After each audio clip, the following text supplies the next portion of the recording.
Are you ready for another episode of Zoo's Quick Hitters? Well, too bad. Today we have the RetroStone 2. I got this from Jaylash, 4 months ago. Thanks, Jaylash. I put it on a shelf and forgot that I had it. But today we're going to get to it. Now, this is a super old handheld as far as retro handhelds go. This came out about 3.5 years ago, and it was a Kickstarter. At the end of 2023, these were available for around $20 each. So a bunch of people grabbed them. Jaylash sent one to me, and I guess I'm going to review it. So what is in the box? We have operations manual, the RetroStone 2. Ooh, that's bulky. This is all beat to crap. Oh, boy. Came with some new membranes, some different buttons if I want, and a micro SD adapter. Put this box to the side for now. Having a lot of problems with this box. We have a pretty chunky boy. Honestly, it looks like a Raspberry Pi case that also has a screen and buttons attached to it, which was pretty big in 2020 and into 2021. If I can get one for $20-30, that's actually not bad, especially since with all these ports, including an Ethernet port, good lord, and a full HDMI out, this could easily be consoleized. Got our D-pad, got some big buttons. There's a lot of space between them. They're big buttons. They honestly feel kind of cheap though. D-pad doesn't feel too bad. Select and start are very rubbery. You have your volume wheel on the side. Your power is, what's that? Micro USB. You have a headphone jack on the side. I'm not sure how I feel about that. HDMI, full HDMI out. You have a plus and minus. I think that's brightness, screen brightness. And your SD card is kind of just tucked in there. On top, Ethernet and 3 USB-A ports. And your power button. Nothing on the bottom. On the back, wait, before we get to these blue and red buttons, we have a 4,000 mAh battery, which is replaceable. Pretty neat. And your L and R buttons, which are literal buttons. They're not triggers. And I guess you reach around the back like that. Well, we'll see. The screen looks like garbage, but that's because it has a screen protector on it. Let's take that off carefully. Ooh. So after that screen protector's off, you have a nice LCD screen. And I guess let's... Oh, before we power on, Gary, why don't zoom out a little bit and put the stats on the side? Oh, wait, I forgot to tell you. It ships with no games, not that big of a deal, and also no operating system. So we're going to have to take the SD card out and plug it into the computer and flash the operating system and then move our files over. So first step, let's get the SD card out. Oh boy, that's in there. I don't have real long nails. Trusty mechanical pencil. Uh-oh. That doesn't get in there far enough. That's what she said. Now, you never want to use metal to poke a SD card out because you will scratch it and it will mess it up. I've done that before. So let's find something non-reactive, plastic maybe, and skinny. Hold, please. Piece of cardboard. I had AAA batteries. Let's fold this. We're going to make an ad hoc SD card remover. There we go. 8-bit craft, 16 gigabytes. That's not a lot, but this can't play a lot. So a couple PlayStation games and the entire library of the 16-bit, 8-bit, and that's about 16. So we'll give it a shot.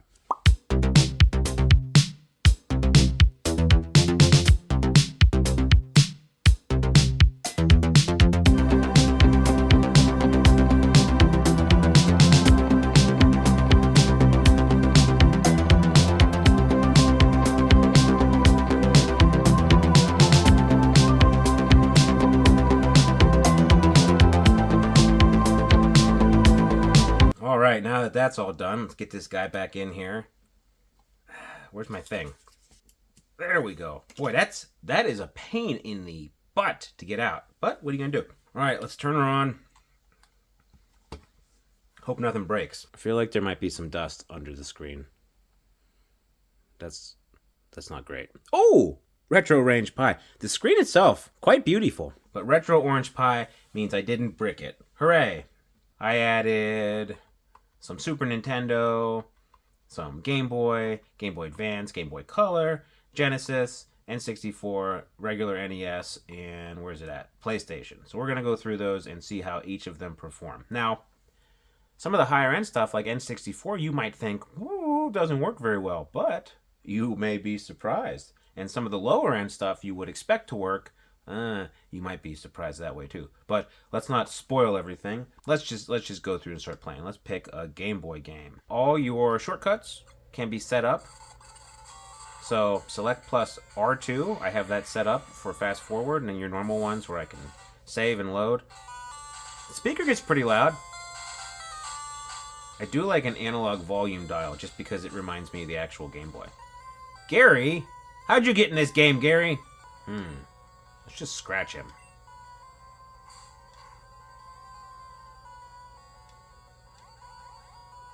Whoa.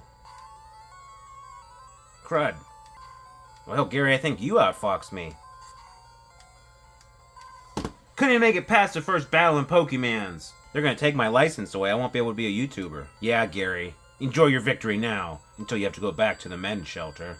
Game Boy Color also works pretty well. Doing some Star Wars pod racing. Whoa. Get out of my way, Sleemo. Oh, where'd that guy come from? Rubber banding piece of crap. That's BS. That is BS, and everyone knows it. Now that I've calmed down a little bit, Game Boy and Game Boy Color, they play pretty well, even if the game itself cheats. Cheating piece of crap.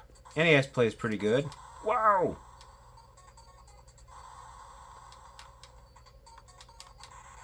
Guys remember Strider? I used to play this game all the time. I didn't really know what was going on.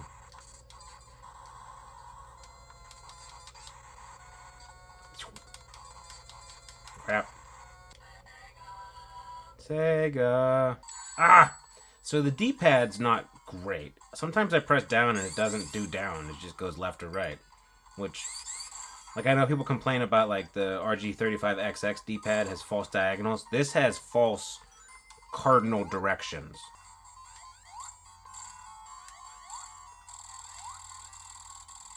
Haha, take that, Robotnik.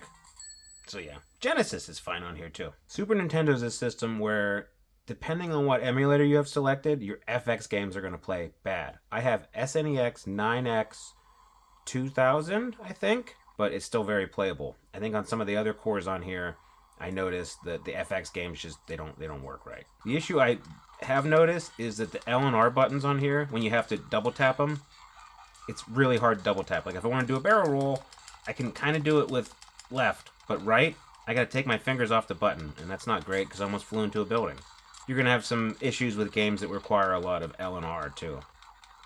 This is right around the time someone probably realized, what if we put triggers on a vertical handheld, and they invented the 351V. But otherwise, SNES works pretty good. Even stuff like Yoshi's Island, it runs okay. Well, you don't believe me? You want to see it? There, see? You didn't believe me. You didn't believe me, but I showed you. Die!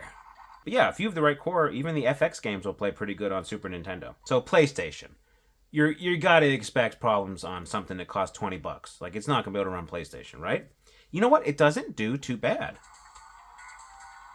Here's Ridge Racer. Whee! R4. And it's not too bad. Crap. Learn how to drive better, Zoo. And if you're wondering why I don't have the FPS on any of these, I will show you. It's actually kind of interesting.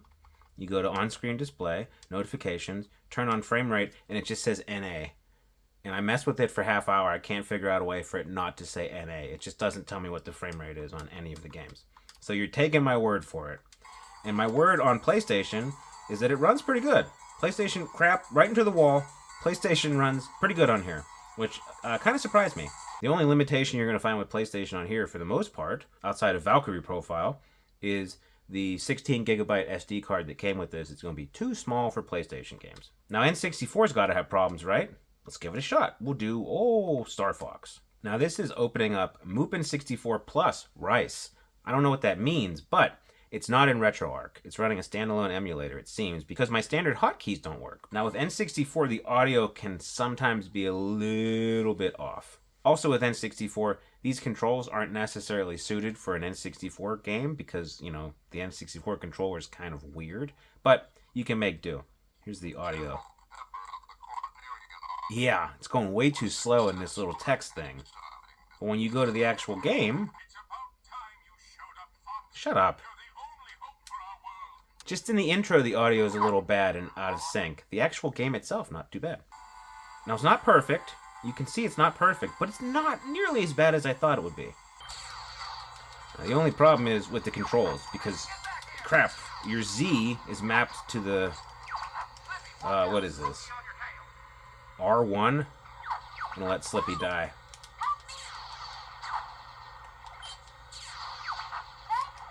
And your L and R, your R is over here. It's just, these buttons aren't great to double click.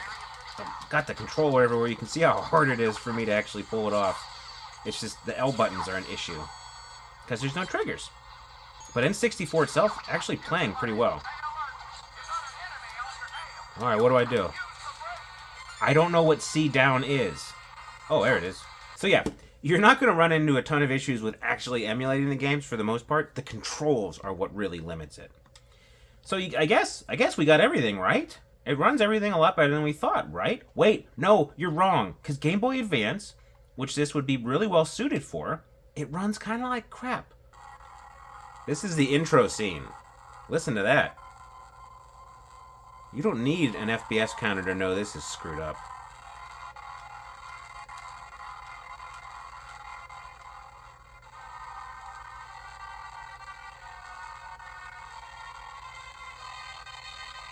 We can play Dr. Mario, though.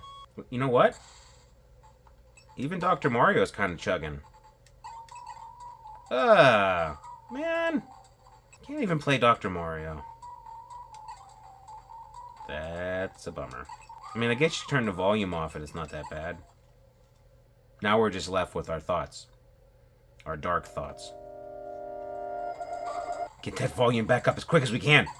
Gary gets real loud when it gets quiet. Game Boy Advance just doesn't work well at all. That's a bummer. So, I guess we're getting to that point in the show where it's time for What Did We Learn? We learned, Jerome, that the RetroStone 2, if you got it for 20 bucks, is a pretty good bottom of the bargain barrel kind of deal. Anything over 20 bucks, you probably overpaid. But for 20 bucks, it's kind of a neat little tinkerer thing. I mean, I guess you could plug in 3 controllers, an Ethernet port, and your HDMI out and put this behind your TV and have 3 wired controllers or dongles and have yourself a little console. But as a handheld, the ergonomics of it aren't terrible as far as the front goes, but these back 4 buttons, good lord, they're really hard to use. They seem imprecise. They're slick, so your fingers are sliding all over the place, and it's hard to do doubles. Like in anything that involves L and R buttons, do a barrel roll. It's really hard to do that with your finger crammed around. Setup is very user unfriendly, but if you are a Linux enthusiast, this might be up your alley for a little project because it's pure Linux. I didn't look very hard, but I wasn't able to find any alternate firmwares for this. It doesn't even have its own channel on our Discord. Not a lot of people have it. Maybe if you do find a different firmware for this, it'll improve it a little bit. You can slightly tweak the emulator settings and which emulator you're running to maybe get a little better performance out of something like Game Boy Advance. But Game Boy Advance, it's just weird. It doesn't want to run well for me with either of the 2 working emulators. And there is a third emulator. It just doesn't load the game. So all that being said, if you get this sucker for about 20 bucks and you want to tinker, go for it. It might be a fun little weekend project for you. But if you want it to be an actual handheld, don't buy it. I don't even know if you can buy it on the primary market. I don't know if you can still get it from their website or not. You see them for sale sometimes in our Discord or on Facebook Marketplace, but I wouldn't pay more than 20 bucks. It's just kind of a novelty. As a novelty, if you want to spend 20 bucks to waste an entire Saturday fooling around with this, I guess it's money well spent, but maybe save that up, and over the course of 3 or 4 Saturdays, you can get yourself a better tiny Game Boy, like a Miu Mini Plus, or the 35XX, or heck, Panda Boy, the R36, any of them, the Zoo 10, any of them would be better than this, because this is not great. Maybe you'll like it. A lot of people don't like sauerkraut, and I eat it every day, arguably to my detriment, but that's a topic for another video. So see you later. Oh, wait! Remember to like and subscribe if you like the video. We really appreciate it. I like when the number of subs goes up. It tickles part of the reptile part of my brain. Number go big, brr. I like that. So make number go brr, please. Oh, Jaylash, by the way, do you want this back?